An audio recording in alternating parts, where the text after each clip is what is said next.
Səhərim inəkləri sağmaqla başlayıram. Qaynanam evdə olmadığı vaxt inəkləri mən sağıram. İnəkləri sağıb qurtardıqdan sonra keçirəm kərə yağını hazırlamağa. Əvvəlcə qatığın, südün üzünü bir qaba toplayırıq. Müəyyən qədər yığdıqdan sonra nehri aparatına əlavə edirik. Üzərinə də su əlavə edib aparatı işlədirik. Ayrandan ayrılmış yağı bol-bol suda suyu şəffaf olana qədər yuyuruq. Budur artıq kərə yağımız hazırdır.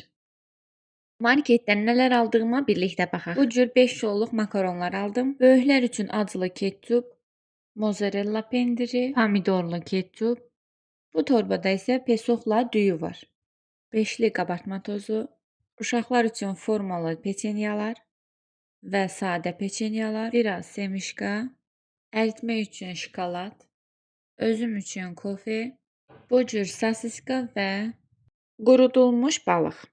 1 ədəd də avokado. Digər videolarda isə ümumi olaraq bir ayda ərzağa nə qədər pul veririk onu çəkib paylaşacağam. Bu gün qonaqlarım gəldiyi üçün lobya döşəməli aş bişirəcəm. Burada bişirilmiş lobya, üzərinə çəkilmiş qoz, ən əsası da ədəvalar əlavə etmişəm. Ədəvalar isə qarışıq ədəvalar olacaq. Mən bu cür aşı heç vaxt yeməmişdim. Ailə qurduqdan sonra qaynanamdan görüb öyrəndim. Daha sonra isə özüm bişirməyə başladım. Çox dadlı və ləzzətli alınır. Üstü bişməsi üçün ocağa qoydum. Daha sonra isə süzüb dəmə qoyacağam.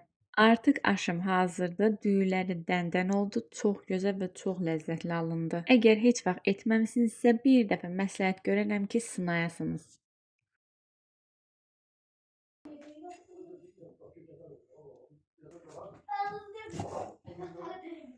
Oğlum pizzanı çox sevdiyi üçün onun zakazı ilə də pizza hazırladım. Həyətdə isə yoldaşım cücələr üçün yer hazırlayır. Bu işdə ona kömək eləyən yanında 2 köməkçisi də var. Köməkçilər kömək eləyə bildilər, bilmədilər ona dəqiq bilmirəm, amma sonda çox gözəl cücələrə yer hazırladılar. Daha sonra isə əlavələr etdi. Yeşiyin ayaqlarına təkərlər qoydu. Özünü isə ortadan bölərək 2 mərtəbə etdi.